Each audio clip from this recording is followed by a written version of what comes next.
Chapter 6. Attention. A double-minded man is unstable in all his ways. James 1:8. Attention is forceful in proportion to the narrowness of its focus. That is, when it is obsessed with a single idea or sensation, it is steadied and powerfully focused only by such an adjustment of the mind as permits you to see one thing only. For you steady the attention and increase its power by confining it. The desire which realizes itself is always a desire upon which attention is exclusively concentrated. For an idea is endowed with power only in proportion to the degree of attention fixed on it. Concentrated observation is the attentive attitude directed towards some specific end. The attentive attitude involves selection, for when you pay attention, it signifies that you have decided to focus your attention on one object or state rather than on another. Therefore, when you know what you want, you must deliberately focus your attention on the feeling of your wish fulfilled until that feeling fills the mind and crowds all other ideas out of consciousness.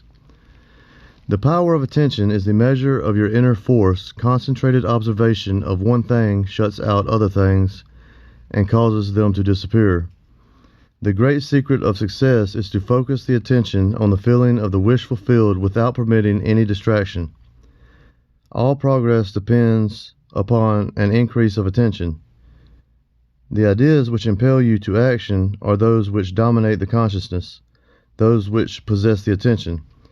This one thing I do, forgetting those things that are behind, I press toward the mark. This means this one thing you can do, forgetting those things that are behind, you can press toward the mark of filling your mind with the feeling of the wish fulfilled. This means, to the enlightened man, this will seem to be all fantasy. To the unenlightened man, this will seem to be all fantasy, yet all progress comes from those who do not take the accepted view, nor accept the world as it is. As was stated heretofore, if you can imagine what you please, and if the forms of your thought are as vivid as the forms of nature, you are by virtue of the power of your imagination, master of your fate. Your imagination is you yourself, and the world as your imagination sees it is the real world.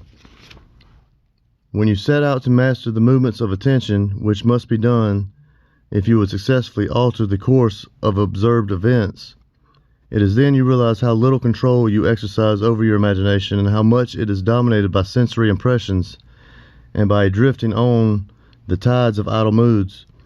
To aid in mastering the control of your attention, practice this exercise. Night after night, just before you drift off to sleep, strive to hold your attention on the activities of the day in reverse order. Focus your attention on the last thing you did, that is getting into bed, and then move it backward in time over the events until you reach the first event of the day, getting out of bed. This is no easy exercise, but just as specific exercises greatly help in developing specific muscles, this will greatly help in developing the muscle of your attention. Your attention must be developed, controlled, and concentrated in order to change your concept of yourself successfully and thereby change your future.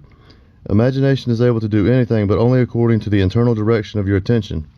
If you persist night after night, sooner or later you will awaken in yourself a centre of power and become conscious of your greater self, the real you.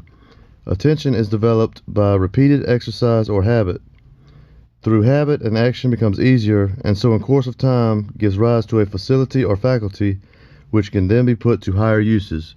When you attain control of the internal direction of your attention, you will no longer stand in shallow water, but will launch out into the deep of life. You will walk in the assumption of the wish fulfilled as on a foundation more solid even than earth.